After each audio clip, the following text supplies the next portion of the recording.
Okay.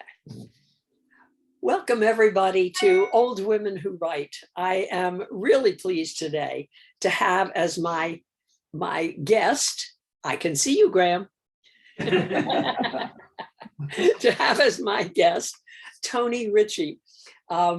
Ms. Ritchie is, I tend to call you Ms. Ritchie, but I'll try to call you Tonie.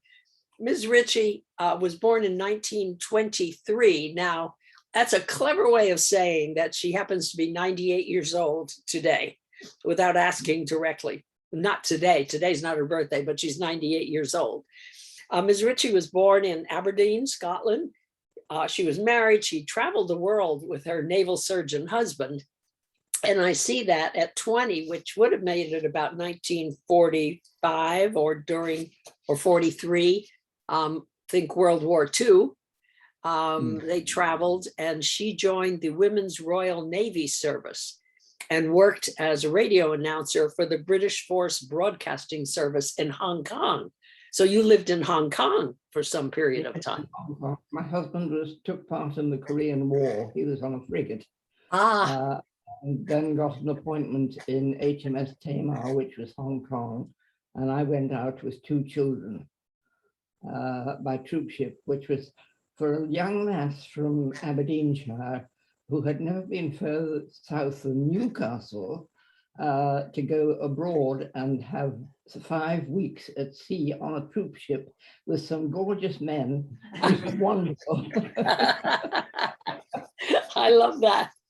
Well, let me tell you the most amazing thing, and the reason why Ms. Ritchie is on this show, Old Women Who Write, is because last year at age 97, Ms. Ritchie had published her first novel at age 97, which is really at the very heart of what this website is about. You know, it is about encouraging women in their 70s, 80s, 90s to write, because it's such a wonderful creative outlet. It doesn't matter what you do with the writing, but I so admire that Ms. Ritchie actually produced an entire novel and had it published, which is pretty wonderful. So welcome to you. Welcome to Old Women Who Write. I'm really pleased to have you here.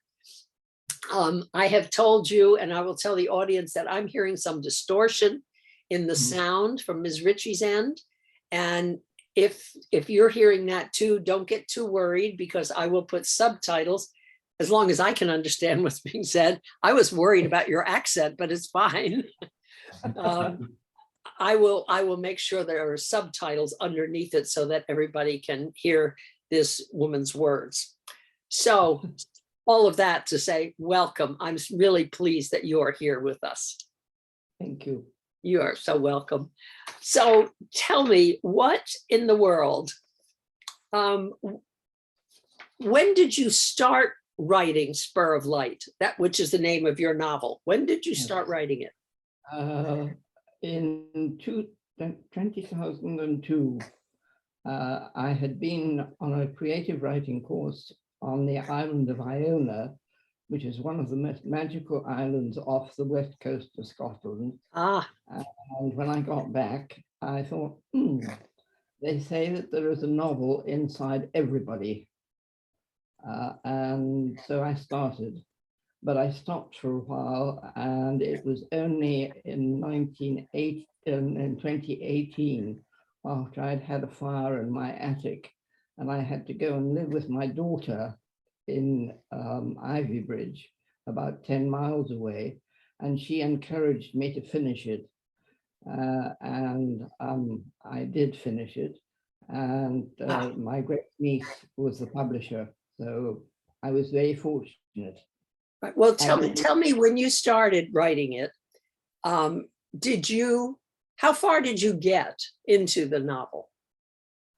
Well, I planned it. I wrote it out first, who the characters were. Yes. And I sort of vaguely knew the story in my head, and my imagination took over, and I just started writing, and it continued until it must have been about 2008. And okay. I just left it. Right. Do you remember at that then, point, had you written a lot of it already or just a small part of it by 2008? I'd written about half of it. Uh-huh. And then I wrote the other quarter, and then I came to a stop. My brain just stopped. But it was after I went to live with Philippa, my eldest daughter, that she encouraged me to finish it. I see. And yes. Well, when you say my brain just stopped, I've wondered about that because I have started things in the past. I'm not a polished writer. I'm an enthusiastic writer, but I have started things and then just stopped. But I'm curious about what happens in our brains. Do you remember, do you have any reason attached to why you stopped? No, I have no idea. I think life was fairly busy because I have a large family and we like to have parties together and things. So I think there was so much going on that I put the writing to one side. Yeah, that makes sense. That makes sense. All right, then what made you, I know it was your daughter's encouragement, but why did it work? What made you decide, okay, I'm going to finish it? It was just something that, because of the fire that we'd had, my whole house had to be, I won't say rebuilt, but had to have a new roof and rewiring. So I was out of it for 10 months and I became rather depressed. As I say, Philippa made me do the odd bit of writing. Yes. And I came up with the ending of it. Yes. And that's great. Right. Right. There is a point in the book, and I wish I could remember exactly, but I had the feeling when I was reading it that I knew that was sort of where you had stopped in your thoughts earlier. And it was, and so the last part of it, where it goes to years later, and a lot of it's just remembering, I had the feeling that that's where you had stopped and then restarted. Would that be true? Oh, I'm so smart. Yes.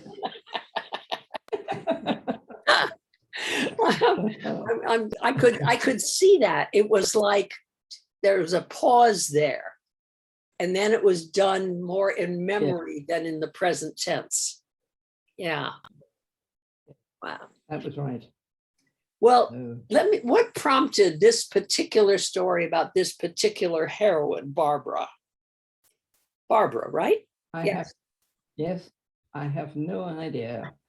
I'd always enjoyed writing essays and things when I was at school, but had done nothing until I did the creative writing course. Yeah. And that was what spurred me on. Right.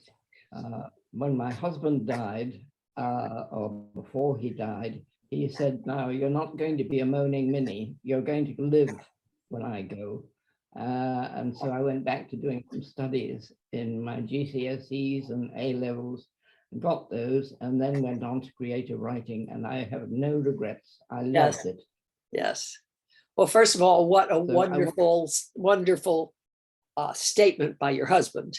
You know, what a wonderful statement to make to you.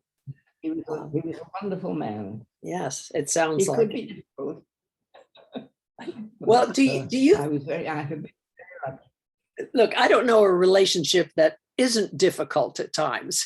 You know, I don't know of any that aren't occasionally difficult. And usually from my perspective, it's the other person's fault. Yes. No, he was quite a character. But I have been very lucky. I've got a wonderful family and they're looking after me extremely well. Good. Taking it turns. Good. What do you feel as though you had any characteristics in common with your heroine? No. Oh, I'm surprised. No. Except that as a family, we've come through quite a few traumas, and I have been able to cope. And I suppose I wanted Barbara to be a person who could cope. Yes, I would say that was a major characteristic of hers.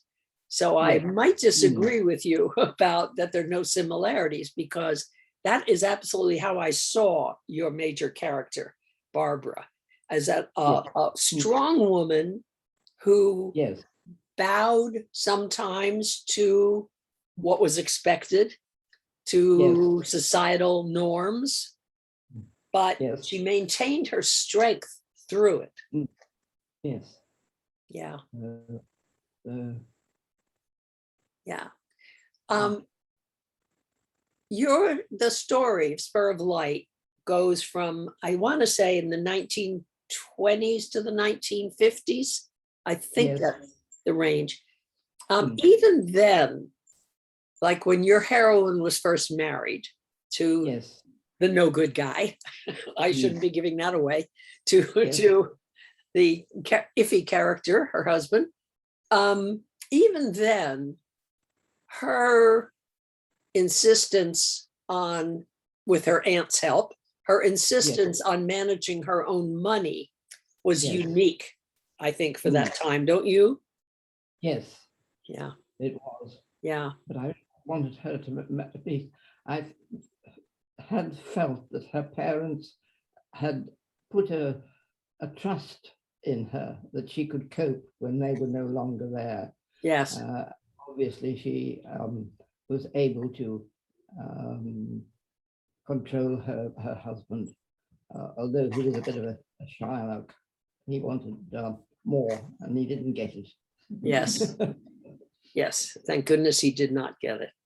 I think for many women that wasn't true then or now. Yes.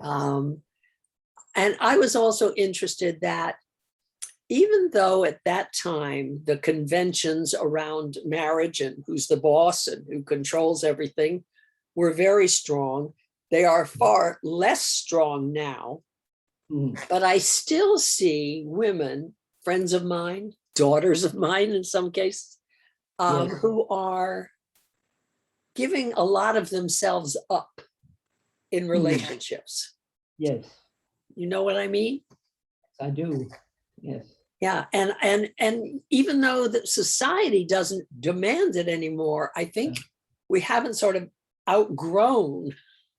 No. Outgrown, I don't know another word for it. No. I agree. Yeah. Yeah.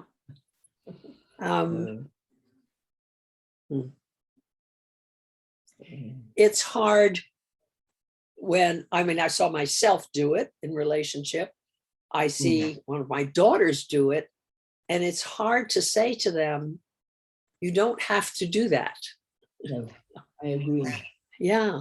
Yeah. It's difficult. Yeah. It is. Yeah. Wow. Well, maybe our grandchildren's or our grandchildren's children will, you know, the females will say, wait a minute, I'm my own person. I'm unique. I'm in here in this world. I'm going to be responsible for myself. Maybe they will remember Virginia Woolf saying, I want a room of my own. Right? I think my great-granddaughters have decided that they want their own rooms. Yes. I have 5 wonderful great-granddaughters. Oh, I have 6 wonderful granddaughters. We have that in common. And you think that they have sort of recognized. Yes. I think so. Yeah, I get that about my 5 granddaughters too. They are very, very different than I was when I was growing up. When I know that I was to marry, I remember being in college and people talking about getting their MRS, their Mrs. degree, that you were there to meet someone to take care of you. Yes. I remember my mother telling me to go meet someone who would take care of me. And even though I have changed and changed who I am or made my way through life, it's still there in my head somehow. You know, it's difficult. Yes, I was fortunate in that I met my husband when I was 17 and he was 17. Wow. And we went on from there. We got married when we were 24, 23, I think.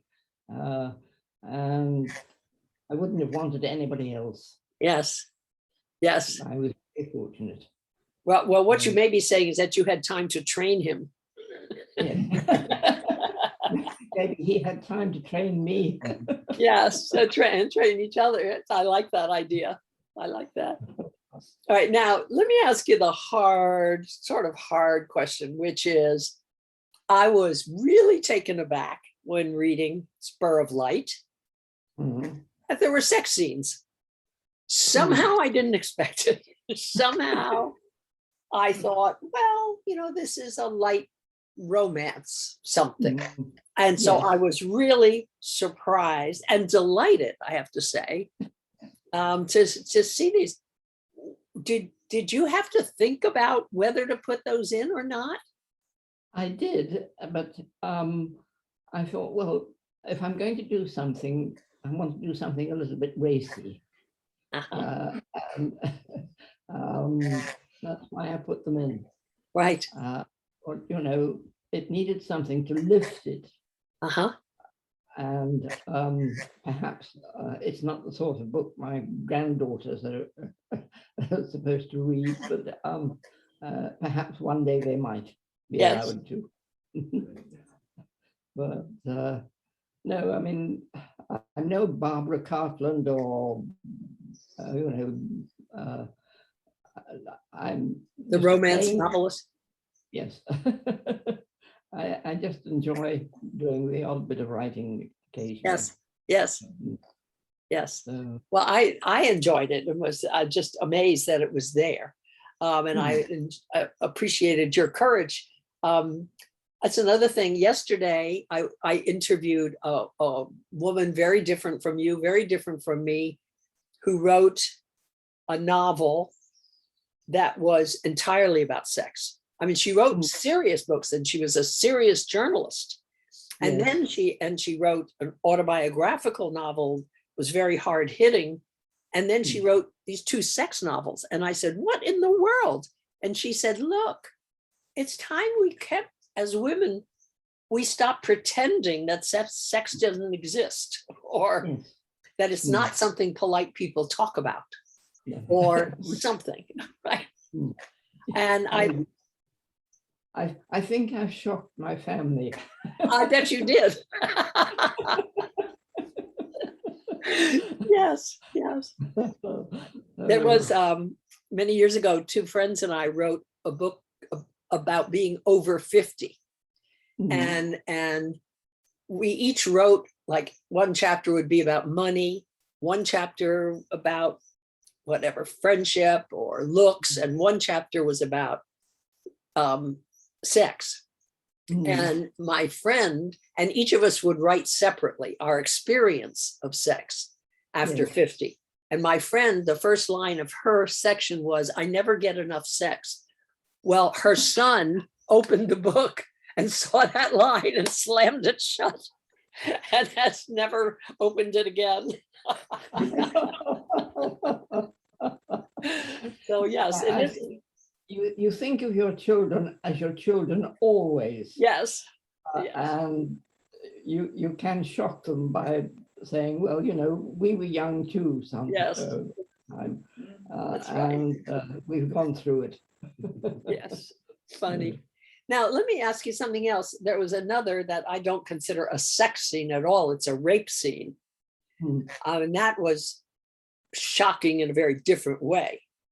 And all equally unexpected as the sex scene. It was very raw.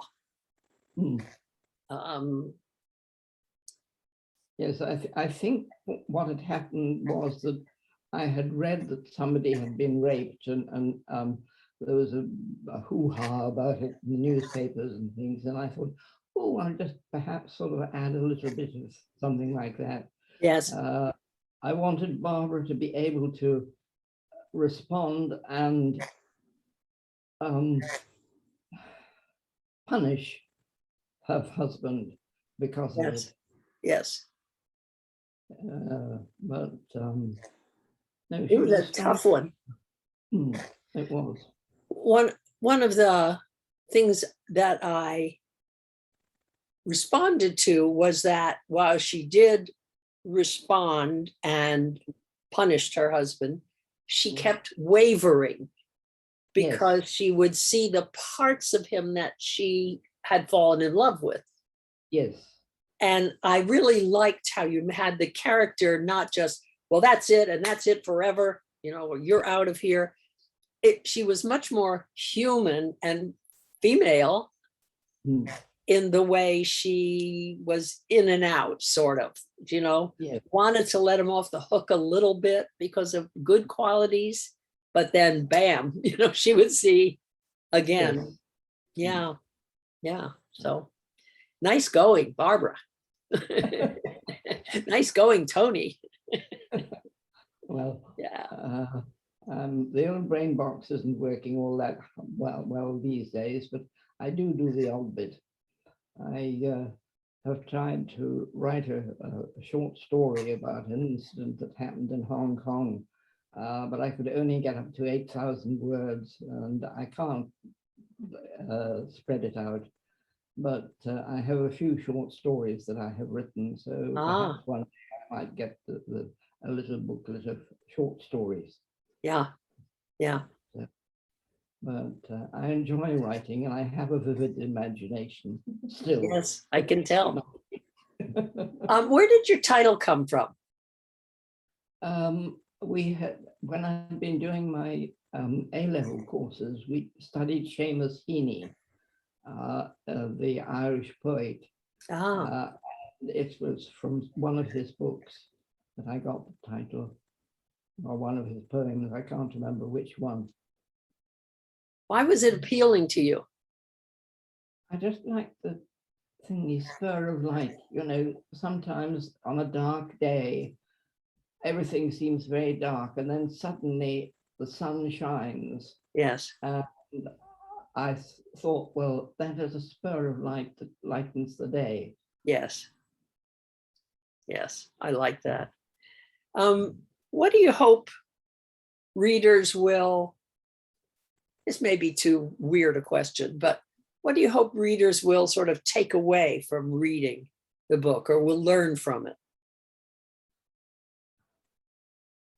That women shouldn't feel downtrodden, that they should be strong in themselves and